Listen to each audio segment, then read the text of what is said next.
international perspective, there are kind of three routes into Indonesia.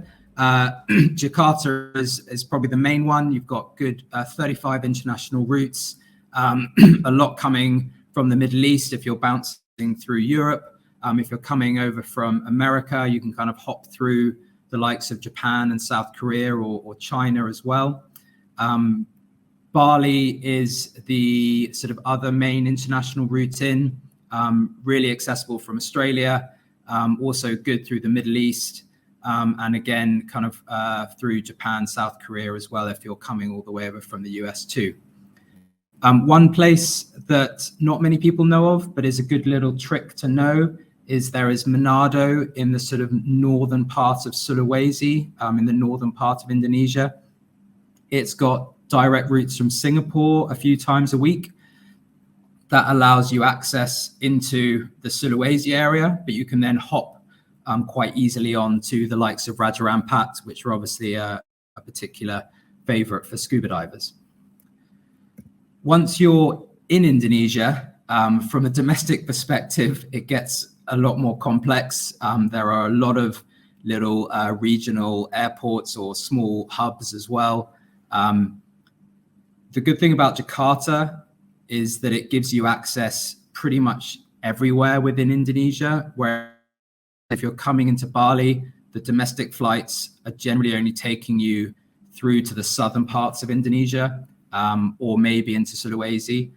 So if you're going deep into Indonesia, like the Raja Ampats that everyone's aware of, probably through Jakarta's easiest.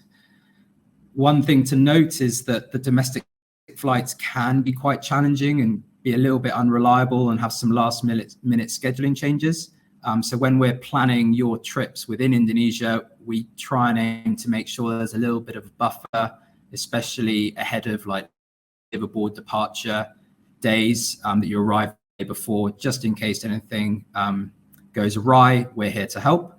But yeah, that's our role at ZuBlu. We're here to help make sure this is smooth and easy for you as well.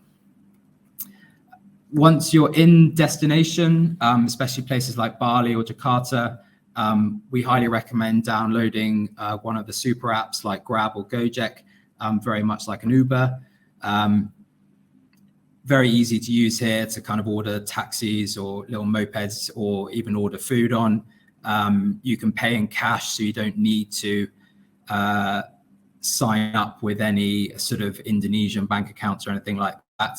So very easy to download, just get a SIM card at the airport and you're kind of fairly empowered with apps like these.